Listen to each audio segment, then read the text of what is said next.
And now everything you say can and will be held against you if you say anything bad about somebody, because we're recording. It's for posterity, so please. Um, so first order of business, Carlos, are you on that you could share the minutes so we could approve the minutes?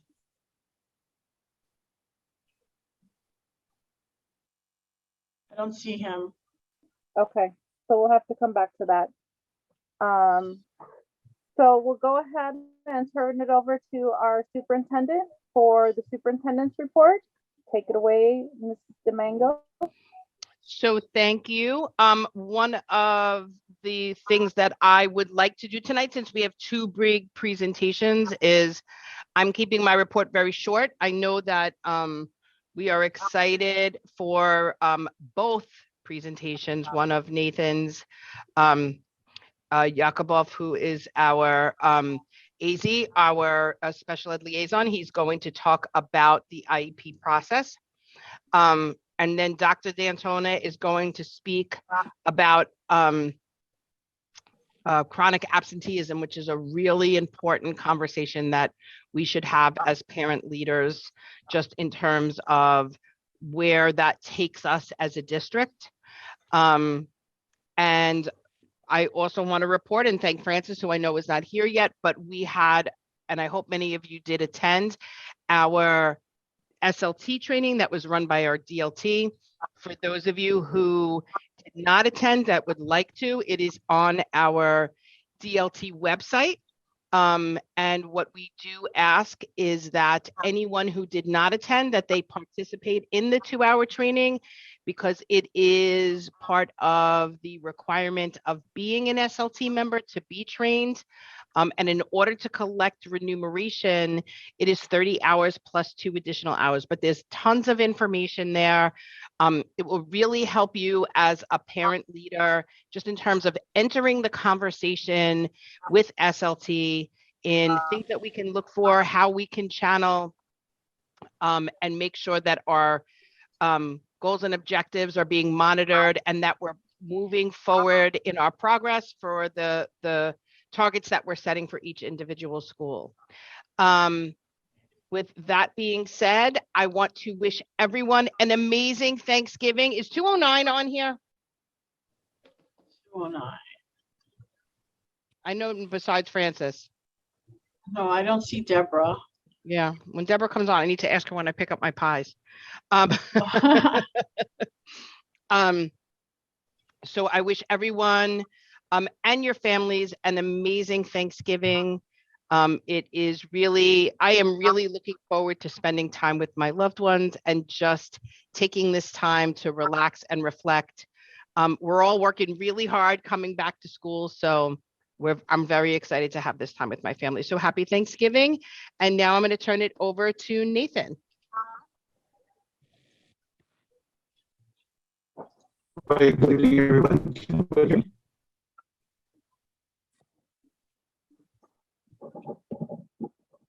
Nathan, tell the kids to get off Netflix, Nathan. No. You can't hear me? You're breaking up a lot. It's very choppy. Okay, I'm going to stop my video to see if that helps.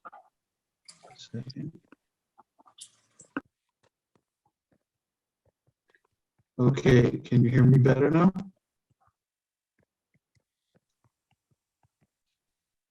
A little bit better. Keep Keep talking. We'll see. Okay. So hopefully it'll work. I don't know. It looks like I have all my bars up, and I'm the only one on. So I don't know why it's not working so well. It's sounding better now. Oh, it's getting better. All right. Hopefully it'll last while I share my screen. Okay. Just please let me know if you don't hear me.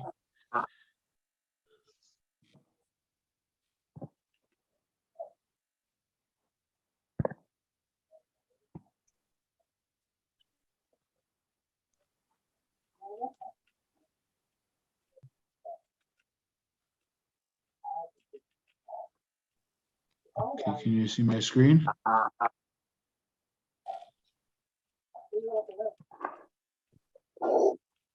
You're sharing, but there's nothing, you haven't shared anything. All right, it says that it's loading, so just give me Ah. 1 second. It's buffering.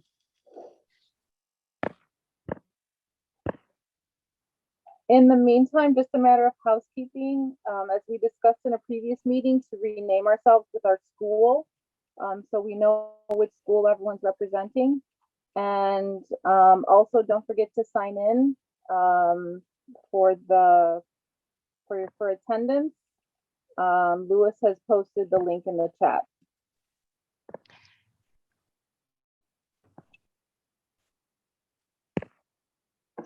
Nathan, do you want to share your presentation with us, and then we'll share it for you?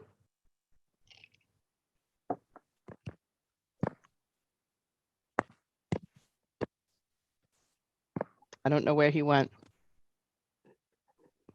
Are you there, Nathan?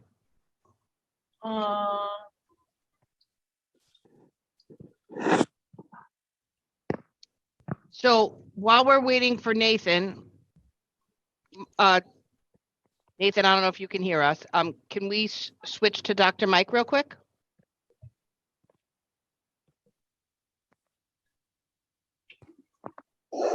Is everyone okay with that?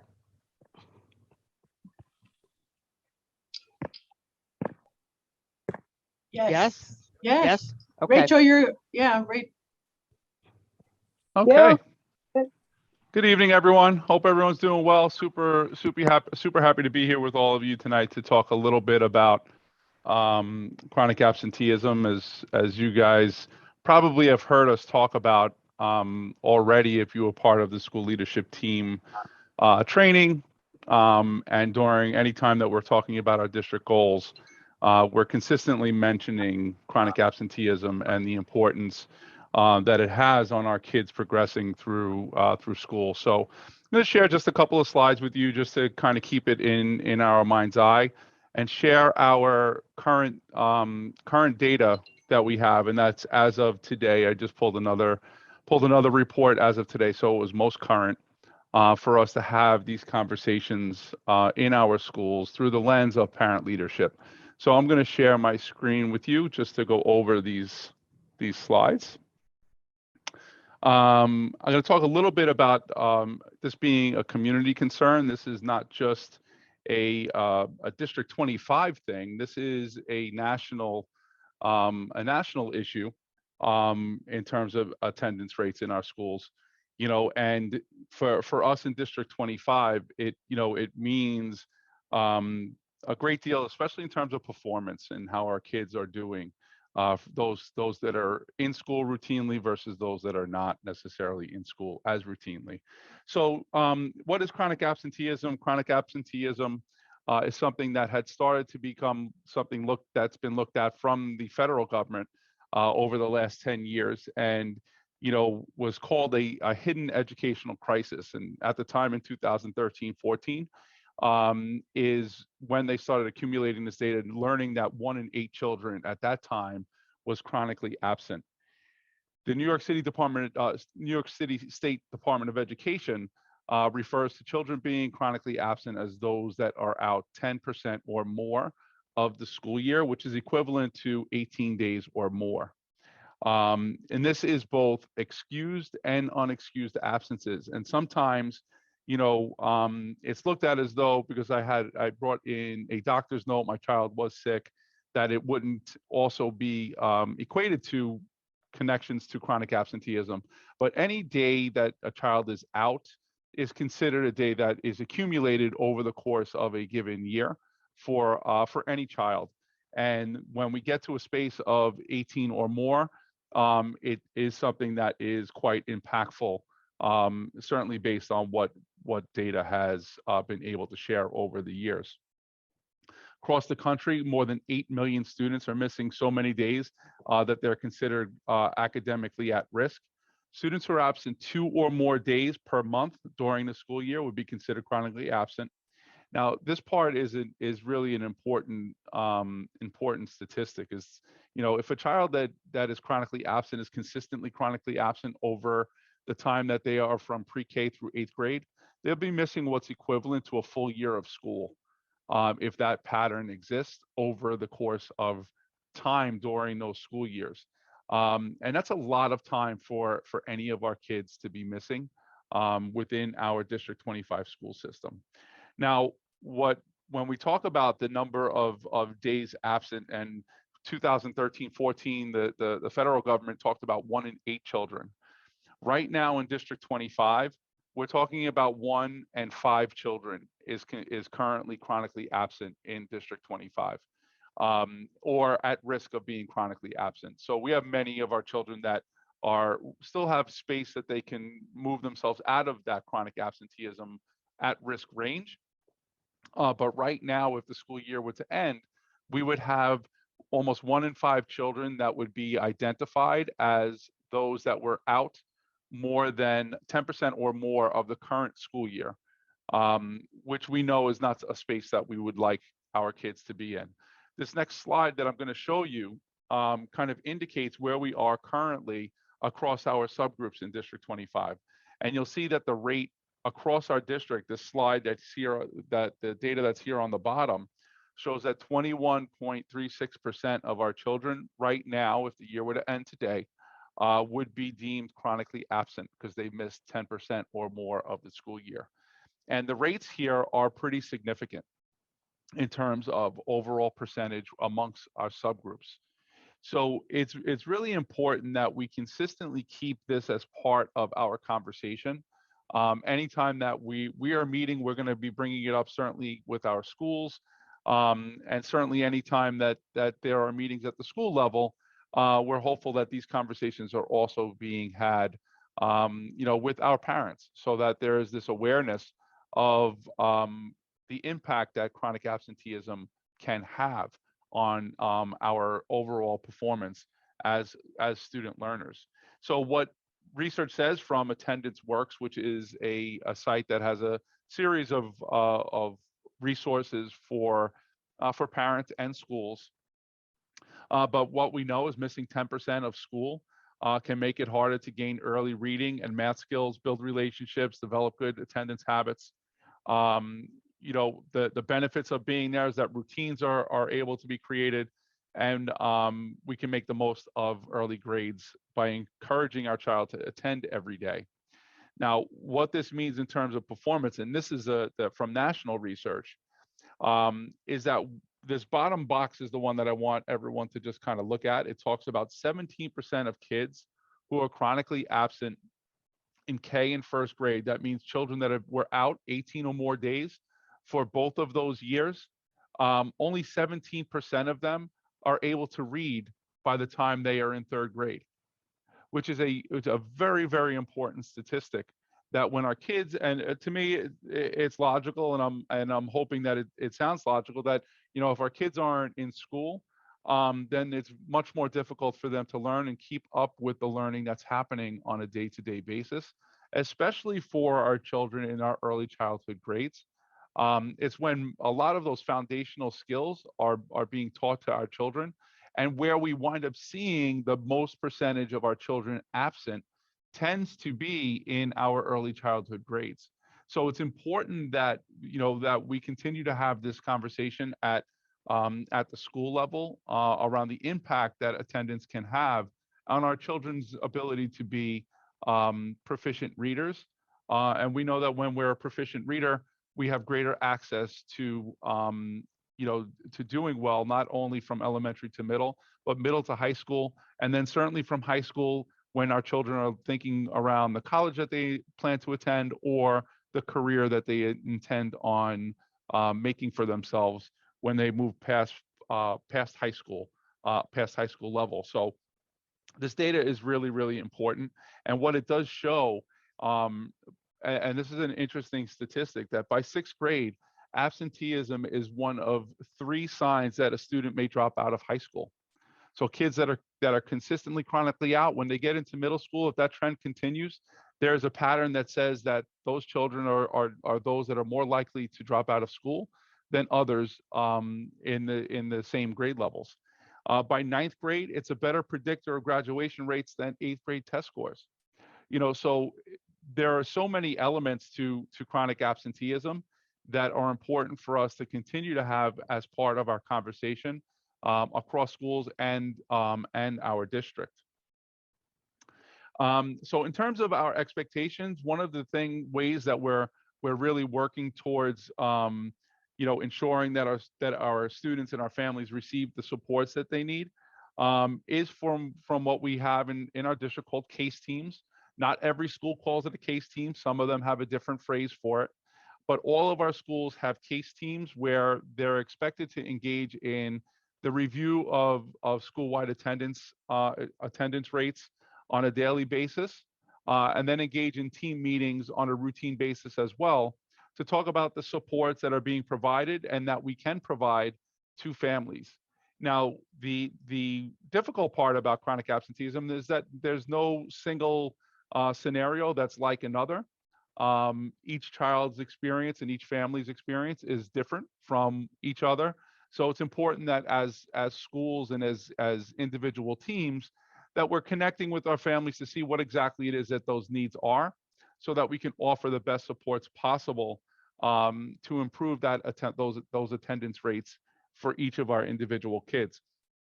So for our families, if there are needs, and for you guys as presidents of the PTA, engaging in conversations with our case teams, certainly something that you can do, especially if for some reason there are supports that you may need yourselves as well for one reason or another. And there are plenty of variables that exist in terms of why a child may or may not be in school on a given day. So it can't be something that's left to assumption. We do need to do what we can to figure out what it is that families may need in order to make sure that our kids are in school every day. And then this last slide, this is just a couple of little resources that come from Attendance Works. It does have a series of things that are available to families. These are just a couple of little intro tools around, the little did you knows. It's in flyer form, which can be reproduced. They are available in multiple languages, and certainly at the school level can be adjusted just in terms of, what are the other things that we would want our families to know. So these are accessible in here for you, should you feel like, we need to get some information out there to our families. As I said, they have them at different levels for full elementary, pre-K to K, and then middle school level. They are all here for reproduction and use and adjustment if necessary at each of your schools. Yep. Dr. Mike, Yeah. I want to thank you for this. And I also want to add a couple of things that both Dr. Mike and I have been doing just in terms of communicating with families around chronic absenteeism. And so one of the things that we invite the PTA to do is to share this resource with your community during a PTA meeting. But we also engage in meetings with parents in terms of parent chats. And I had a great opportunity to speak to a group of parents at PS 209 about a week and a half ago, and Francis was part of that conversation. And so we shared a lot of different information, both from the superintendency, but as well hearing back from parents, just talking about what chronic absenteeism is, educating the parents in saying things like, remember, chronic absenteeism is missing 2 or more days a month, regardless of whether they're excused or unexcused, right? So I give the example, and I know my daughter would kill me, but she's already chronically absent because she had mono in September. So we know that the state tracks chronic absenteeism because of its connection to learning. So we can spend some time talking about like those days when your kids want to stay home for that, rest day. We got to make sure we get them up and to school for good habits. We are never saying to send your child to school when they are not well. Very similar to my daughter, right? She's chronically absent, but because she needed to stay home when she was sick. But Now she's starting to say like, oh, I need a mental health day. And I'm like, nope, you got to get to school, because after researching all this chronic absenteeism, I definitely see the difference between students who are chronically absent and students who are not chronically absent, which brings me to this layer of the conversation, which is, and we got this from the parents at 209, and I was so excited to be part of that talk. It's really about, if your child is chronically absent, it's about getting them back on track. And what are some of the ways that we can do that? So my daughter, myself, her teachers, we needed to work together to make sure she was all caught up with her work, not just for her grades, but because she's taking coursework that she needs, that she missed. She missed 3 weeks of school.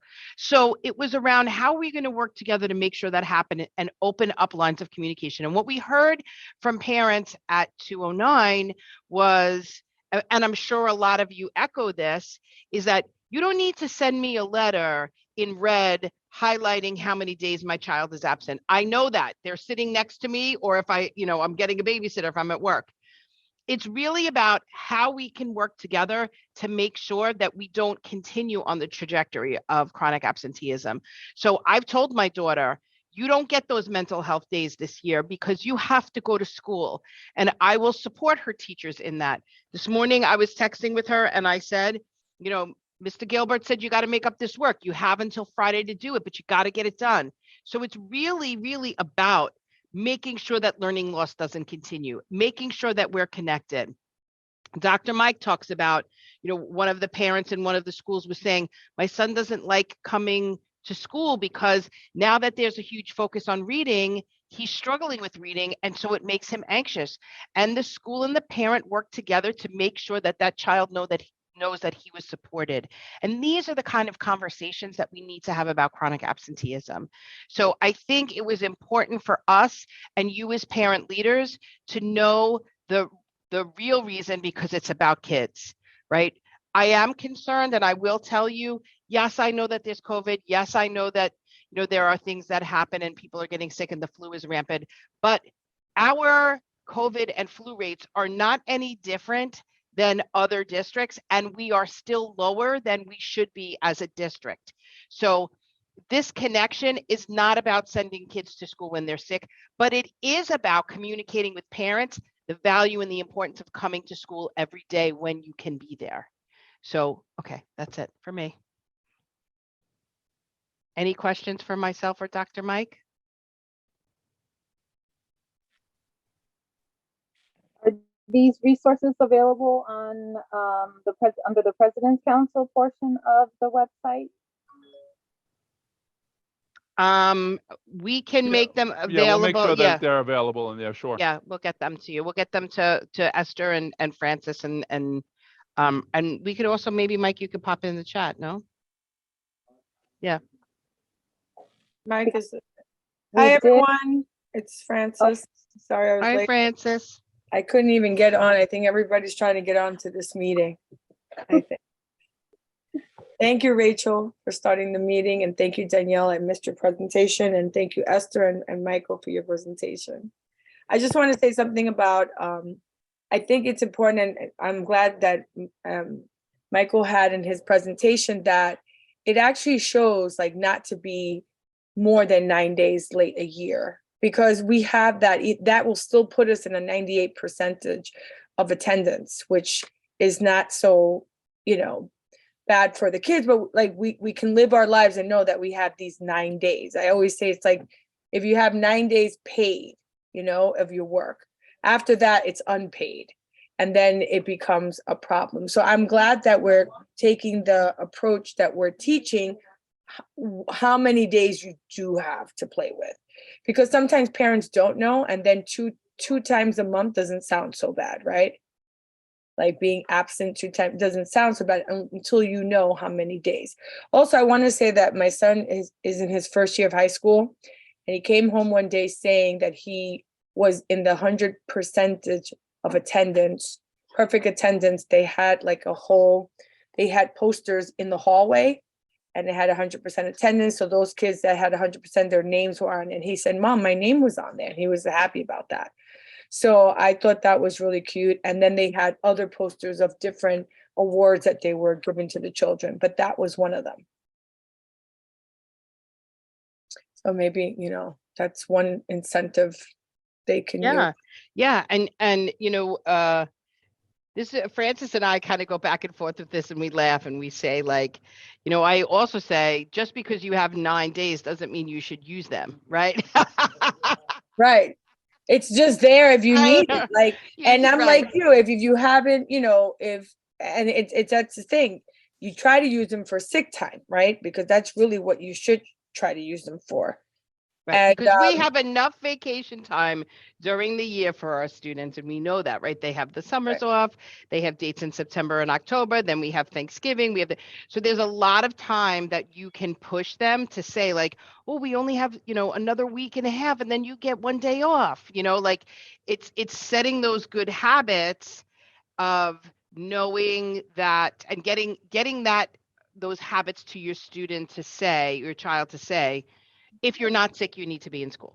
That's really the gist of it. So, but I know also, Francis, we had some trouble with Nathan, but he's back now to do his special education presentation. ready? If you're okay with that. He said, I just made him co-host again.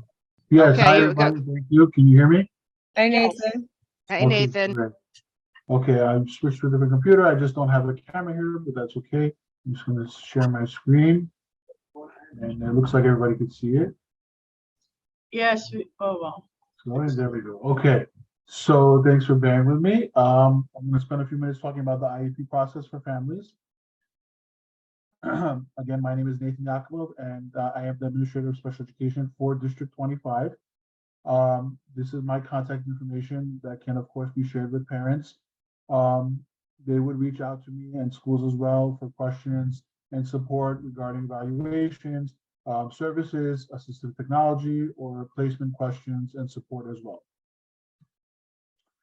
So as you can see from the visual representing District 25, right, we are about empowering learners and embracing differences and providing equitable access and opportunity for all. For some of our students, that's going to entail having an IEP in order for them to have that opportunity. So what is an IEP? An individualized education program? All students with disabilities who require special education services have an IEP, and the IEP contains information about a child's interests, strengths, their needs, their goals, their educational program. It is a legal document that describes how the DOE will provide the child with a free and appropriate public education, which they are entitled to legally, and that education is being provided in the least restrictive environment, which we'll talk a little bit more about later. So there are really two ways for a child to get evaluated for services and receive services, and it really depends on their age. So I wanted to just start with the 3K and the pre-K process first, because some of our schools do have those housed there. So we're talking about students that are 3 and 4 years old, possibly a little bit younger or older, depending on their birthday. And the process here is broken down in 3 steps. One is the referral. And if a parent has concerns about their child's development, they can write a letter to their local committee on preschool special education. And I'll share the contact information for that on the next slide. That is called the referral, and it must be made in writing. In the referral, the parent should write that they're requesting a preschool special education evaluation, provide their child's full legal name and date of birth. This is a legal process, so we do need the child's legal name. Describe any specific areas of concern about their child's development, list any services the child has received in the past, and provide their full contact information, as well as their preferred language if it is in English. Once that's received by the CPSC, they will open a referral in the system, and they will send out a referral packet to the parent, directly to the parent.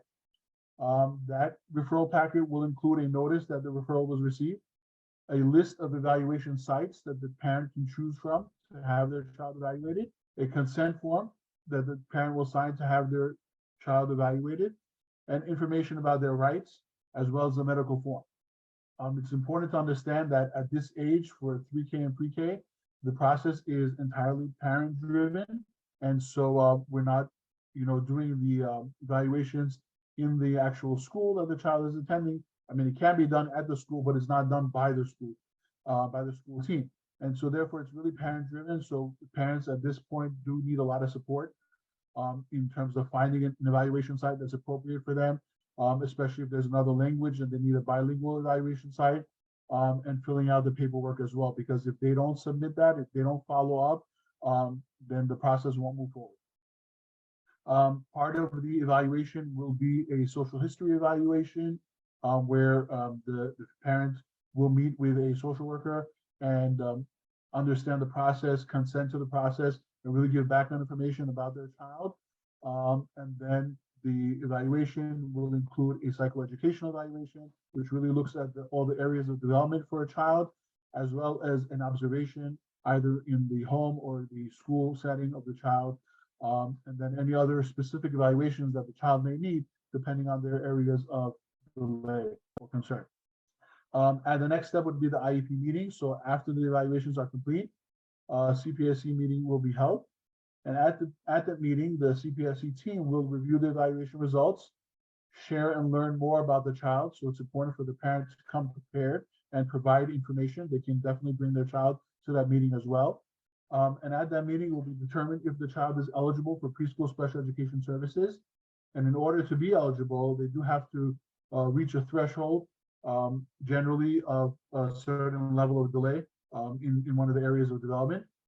After the meeting, the CPSC, if the child is eligible for services, an IEP will be developed, and the CPSC will arrange for the services to be provided free of cost to the parent. And it's important to note services will not begin unless the parent gives written consent for the initiation of services. So even if, for example, the parent would consent to the evaluation, they still need to consent to the initiation of services also. So, one is not a given just because they had their child evaluated. They still have to agree with the services and consent to the services in order for them to begin. This is the contact information for the CPSC for our districts. Although we are District 25, CPSC 3 does cover districts 25, 26, 28, and 29. And the supervisor of that office is the chairperson. And then you have all the contact information over there. Parents can submit their request in person at the office, through fax, through email, or through mail. Now, moving on to a school-age child, and we're talking about students that are aged between the ages of 5 and 21. The process is very similar with slight differences. Again, we do still have those 3 steps. We have the referral, where the parent must make the request in writing and provide it to the school or a school official. In that referral, they should have the same information that we mentioned, their request, their formal request, any services the child has received, the full legal name of the student, any concerns they may have, and of course their contact information. Once they submit that to the school, they'll be sent a notice of referral letter, and that will begin the evaluation process. That asks for the parent to meet with the school social worker for a social history interview, where they'll gain consent for the evaluation, and they will get a background information on the child from the parent. The parent, again, will have to consent for initial evaluation. Even if they made the referral themselves, they still need to provide specific consent, informed consent, that they want their child to be evaluated. Once they give consent, there will be 60 calendar days to have the evaluation completed. And the Department of Education will evaluate the child in all areas related to suspected disability. And again, that will include, at the minimum, a psychoeducational evaluation, an observation, and any other areas that the parent is concerned about. For example, if it's a speech delay that they're concerned, then there'll be a speech and language evaluation and other evaluations as well. The parent is free to provide any outside evaluations that they've conducted as well, or that they have conducted, and provide that to the team so that they can use that in consideration as well for their meeting and for their decisions. Following the evaluation, there'll be an IEP meeting, and the parent will be invited to the IEP meeting after the evaluation is completed. At the meeting, the IEP team, of which the parent is a member, will review the information from the evaluation, as well as any other sources, to determine if the child is eligible for special education services. If so, the team will work together with the parents at the meeting to develop an appropriate IEP. Now, for school-age children, they're actually, in order for them to qualify for services, they do need to be eligible for one of the 13 disability classifications as defined by the New York State Education Regulations of the Commission. I didn't list the 13 classifications here. They are available if parents want to know them on the state website, on the New York City website as well. But we could just touch on a few. For example, ADHD would be one of the classifications. Autism would be one of the classifications. Learning disability, speech and language impairment. All of those are part of those classifications, but the student does need to meet specific criteria to fall under one of those classifications in order to be eligible for services at this age. It's a little bit different than the preschool students, where they just need to have a significant delay. For school-age children, they actually have to meet one of these eligibility criteria.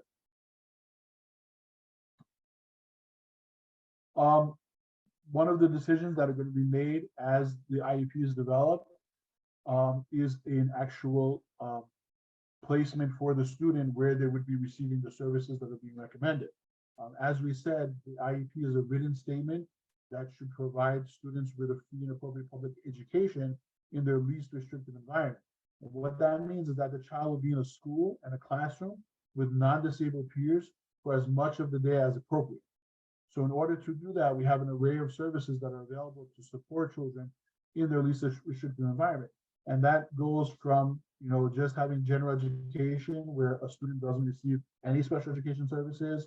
And then we have general education with related services. So that might be a student that attends a regular classroom, but they get pulled out for speech therapy twice a week.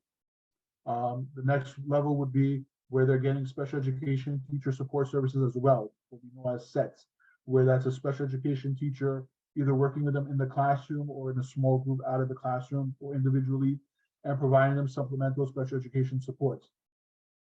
Integrated co-teaching services would be a classroom model where there's one general education teacher and one special education teacher, and there's about 40% of the classroom that are special education students that are being supported in that classroom alongside those typically developing peers. Beyond that, we would have special class services where everyone in the class has an IEP and is receiving special education services. And those are typically smaller classrooms that are not more than 12 students. If a child needs more specialized support, they may be recommended for a District 75 program where the entire school is really specialized and every student in that school has an IEP. If a child needs more restrictive support, they could be placed in a day or residential placement, and that's really, more. It could be a half a day or full-time placement where they really need, full-time support throughout the day. And of course, there's also home and hospital instruction where they may either due to medical needs or developmental needs that they really can't be in a school environment, so they would get that support over there. But if you see on the slide, I have that blue arrow that's going up and down. And the reason for that is because I don't want people to think that this is like, a step ladder and just go one direction and there's really no movement. When we talk about least restrictive environment, that's going to differ for every single student and for every single situation. So one of the tasks of the team in developing the IEP and making the recommendation is to really see how they can support this child specifically and individually. And that may mean, being in one placement at a given time, but they can definitely move out of that placement, either move up or down on the continuum of services as needed. And they can also be flexed within, different services throughout a school day, where they may be for certain subjects in one type of setting and other subjects will be in another setting. It really depends on the needs of the student. Here we talk about IEP reviews. So there's typically two types of reviews that would happen once an IEP is developed. We have an annual review where at least once a year a meeting must be conducted to discuss the student's IEP, including progress towards their goals and review of the appropriateness and effectiveness of the services that have been recommended and the goals for the following year. And in addition to the required annual review, which is yearly, a review of the current IEP can be requested by the parent in writing to the school or their committee on special education at any time. A reevaluation must be completed once every 3 years, unless the parent and the Department of Education agree in writing that that's not necessary. There may be new assessments needed at a reevaluation. And really the difference between the reevaluation and the annual review is that they may have to do new assessments in order to determine if services are still appropriate. So moving on to assistive technology. Some students will require the support of assistive technology. And if they do require that, that would be put on their IEP as well. Assistive technology can help students communicate with teachers and classmates, do their schoolwork, participate in school programs and activities. Assistive technology tools are commonly described as low-tech, mid-tech, or high-tech, depending on their functionality. And an AT evaluation will determine the types of tools that are best able to support the student at the school. In the slide, you see, two really ends of the spectrum. One is, something as simple as just typing on a laptop for a student that may need that handwriting support for that. Whereas in the top corner, you have a actual communication device where a student may have significant language delays or communication delays where they're actually, using a device where they're pressing on a button to either elicit a sound or elicit words or sentences and to support their language development. So in order for an evaluation to be completed, parents can request that in writing again, with the date, the student specific information, the description of why they think that their child might need assistive technology. Their child will be evaluated at school or at home, depending on the need, or at one of our district offices. The child and his or her teachers will be trained to use the device as well. And the parents can receive training as well, because the goal of the device is not only to be used at school, but also to be used at home to facilitate communication.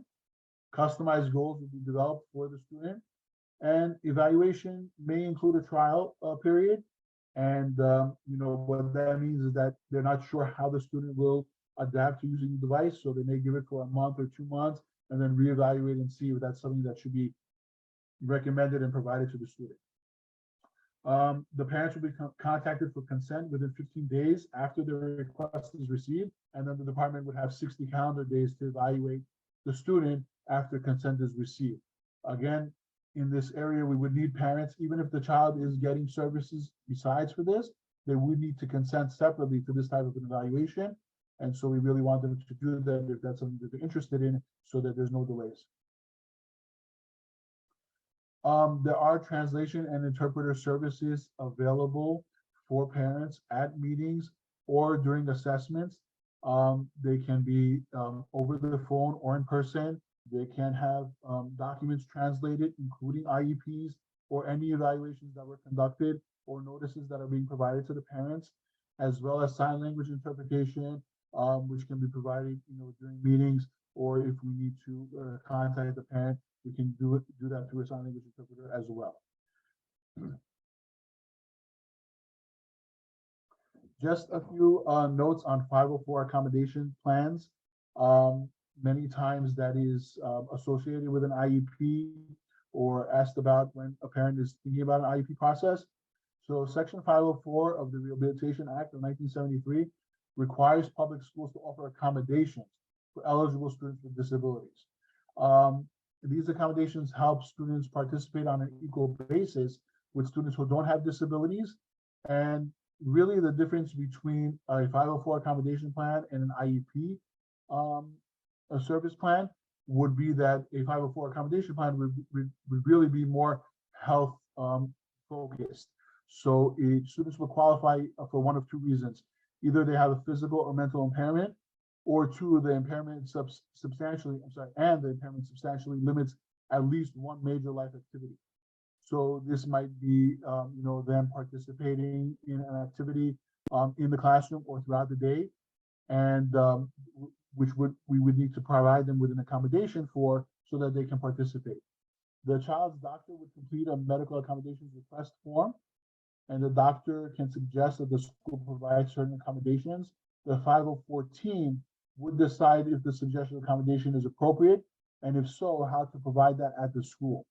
So some common examples of that would be classroom accommodations. That would be like preferential seating. Let's say the student, has a visual impairment, so they need to sit at the head of the classroom. Maybe they need to be separated at different times because of distractions. Maybe they need some, to be let out of class during times because of other reasons. They may need testing accommodations where they need to be either in a separate room or have additional time for a test. Paraprofessionals can also be an accommodation for health reasons if they need that as well as transportation accommodations. Certain accommodations on the bus, if they need extra support on the bus, if they need limited travel time, those can all be part of a 504 plan as well. Now, if a student receives already an IEP or is eligible for an IEP, typically these accommodations would be listed on their IEP and they would not need a separate 504 plan. If a child does not need an IEP, so for example, they are at, a grade level, they're able to participate and to learn on equal level with typically developing students, but something happened, let's say they broke their leg and they need an accommodation for a certain amount of time, that's where a 504 accommodation plan alone might come into play.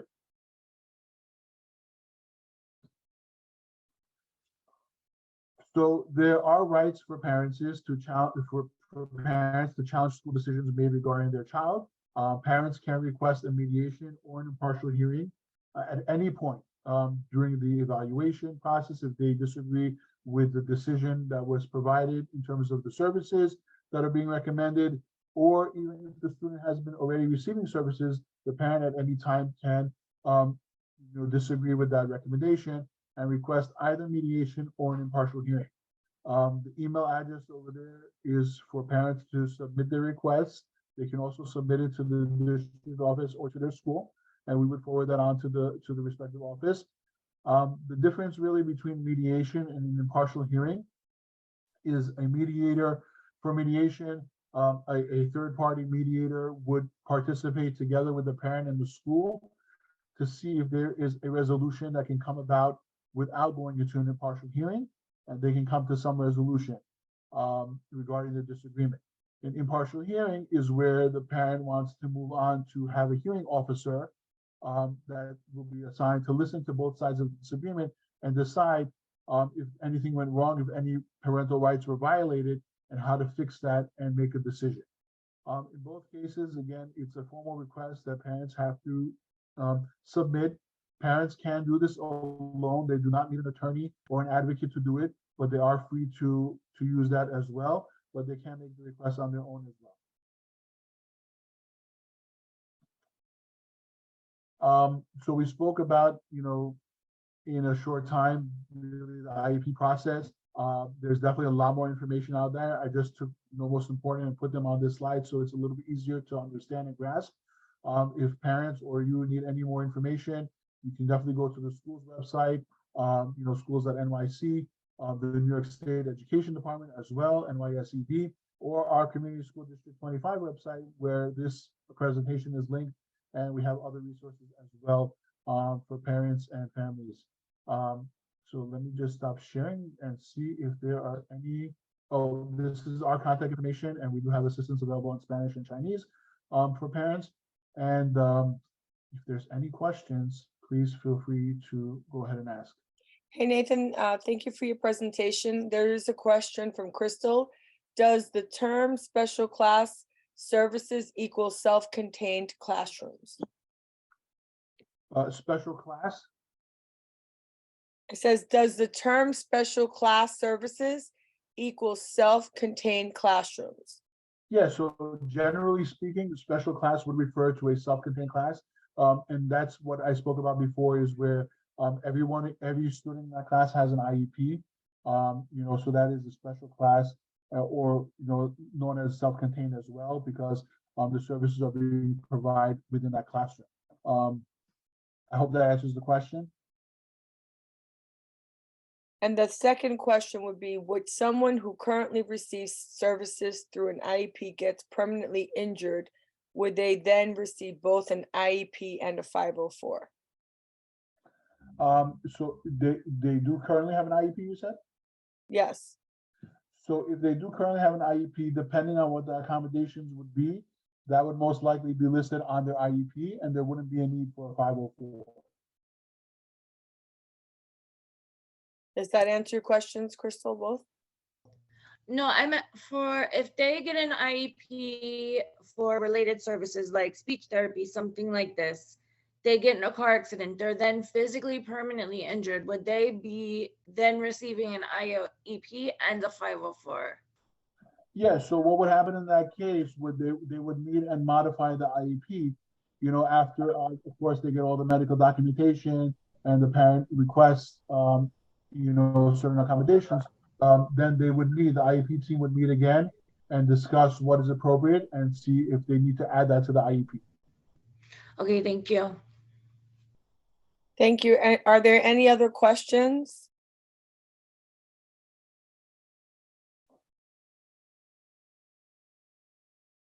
Thank you, Nathan, for your presentation. It was very helpful. And I'm sure that parents out there, whatever your child needs or whatever you think they need, always have those conversations open with the school, the teacher, and the principal. Thank you. Any other questions? And I think that was the last of our presentations. At this time, I'm going to open up the floor to just questions about PTAs, anything happening in your PTAs that you would like to discuss. I haven't received any questions regarding, other than mostly online things, like can we receive online payments? We can as a PTA, as long as everything that's online is directed to your PTA account. We cannot pay things through our online because that's like a withdrawal, and with every withdrawal you need 2 to 3 signatures. I just wanted to point that out. Are there any questions? Anything happening in your PTA, anything good, anything that you're concerned about? Please let us know. I have one question. Oh. Yes.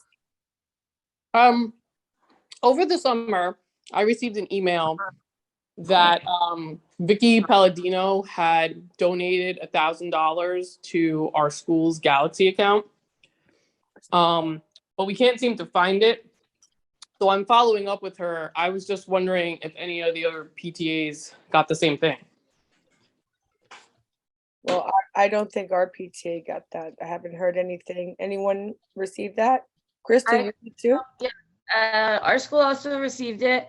The way I understand that it happened is that it went into a Galaxy account that went to the school, and then the principal was supposed to ask the PTA president what they wanted to do with that funds, if they wanted to just put it back to the school and let them do whatever they want with it, like, or if you wanted to take the money and then disperse it yourself, however you wanted. So what they did was they gave a big fund to the school with $1,000 allotted for the PTA. So you think it's part of another deposit, or it's just $1,000? One deposit that was made to the school, earmarked $1,000 of it for the PTA. We could check tomorrow to see if it's come to the schools yet. I will reach out to our budget officer and individual schools. Sometimes those donations do take a little while to get into the schools' accounts, into their Galaxy account. Okay. I don't think we physically received ours yet. I just know how they were sending it. And 185 said they received it as well. And 129, but they haven't received it. In either case, if that's something that goes to the PTA, that's something that the PTA needs to think about what they want to use those funds for, and maybe talk about that in the next meeting, whatever you would like to propose to the general membership so that you're all in agreement of what this money is going towards. Okay, thanks. Thank you. Anyone else have any questions? So, From 499, I don't have a question, but I just wanted to let you know we did use a vendor, Music from Many, on Friday for a multicultural songs and storytelling school-wide assembly for pre-K through 8.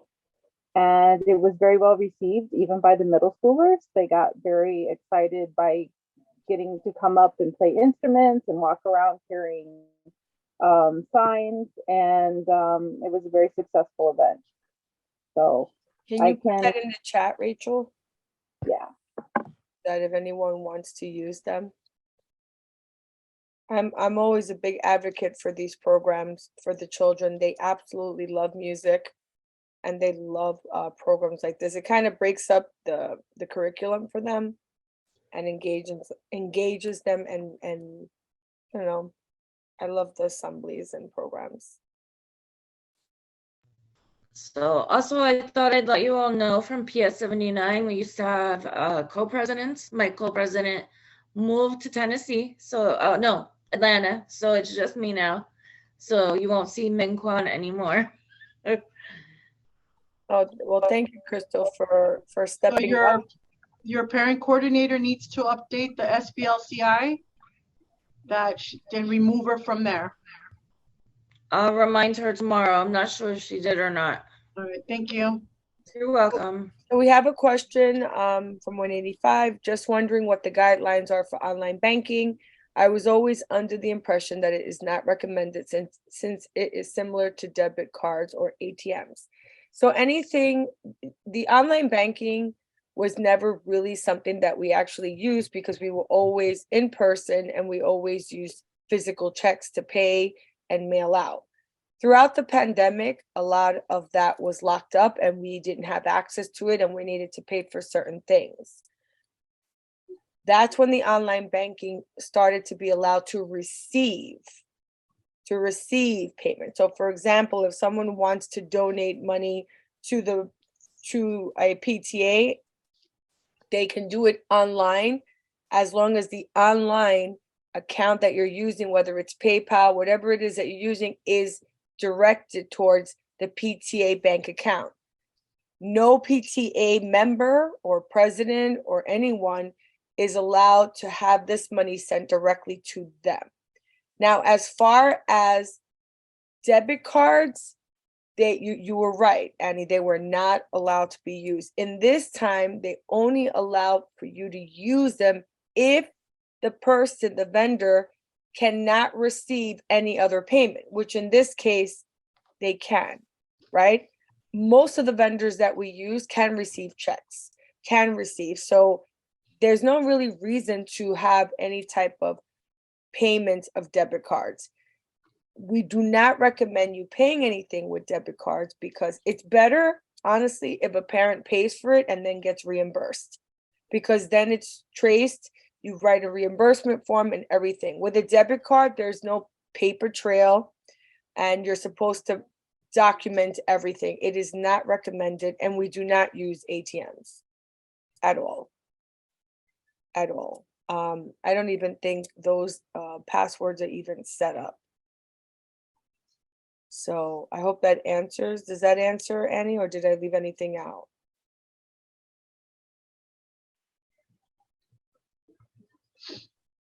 Can you hear me, Francis? Yes. Okay, so I just want to clarify. So online banking, even today, right, like if we capture it right now, it is allowed for incoming to receive incoming payments. You cannot use it to pay somebody. Right, unless that person cannot receive a check, Right. who can, I Right. think most people. That doesn't apply anymore. Right, it doesn't apply anymore, but before, when we didn't have access to the checks, we had no other way, then we had to. But at this point, I think, yeah, I wouldn't recommend that. You would have to prove that they couldn't receive it, and most of them can. Thank you. You're welcome. Francis, can I just give an update to the question about the $1,000? Yes. So our budget people are asking if you can forward any PTA that received the email, if you could forward that to Esther, and then we'll send them up to Central, because I know that there've been a couple of schools that they've been working to find how the money was allocated to the DOE. So if we have those emails, it's a way for them to actually look centrally to see where it came from. So if anybody has one that they can email to Esther and then we'll send it forward. Esther And- just put her email in the chat. Thank you.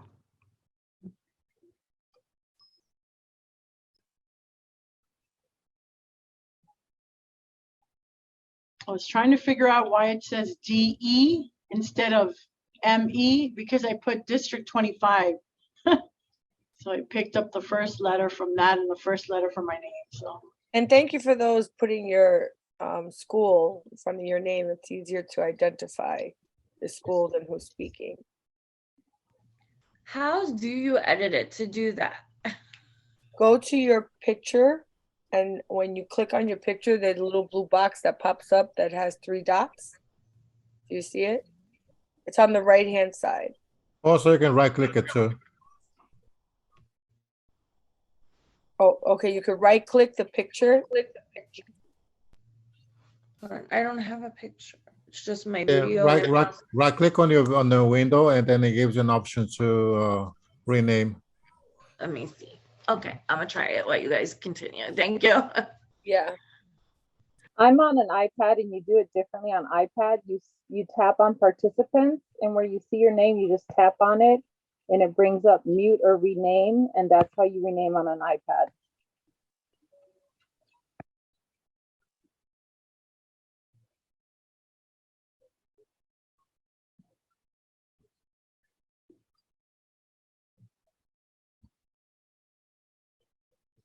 Okay, are there any other questions?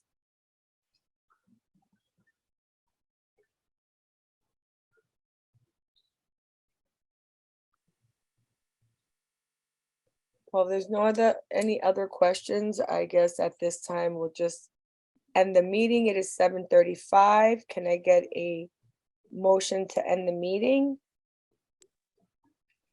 Motion? Thank you, Annie. And Mrs. so, Drake, second. thank you. I want to, who was that? Who was the second? Rachel. Oh, Rachel, thank you. I just want to wish everyone a happy Thanksgiving. I'm grateful for all of you being parent leaders, for stepping up to represent and support your schools and our community. I want to thank the superintendent, Danielle, for always providing us the space to communicate with you and for you to listen and to educate us on how we can grow as parent leaders. And thank you, Esther, for always your support, and Louis and Michael Daytona.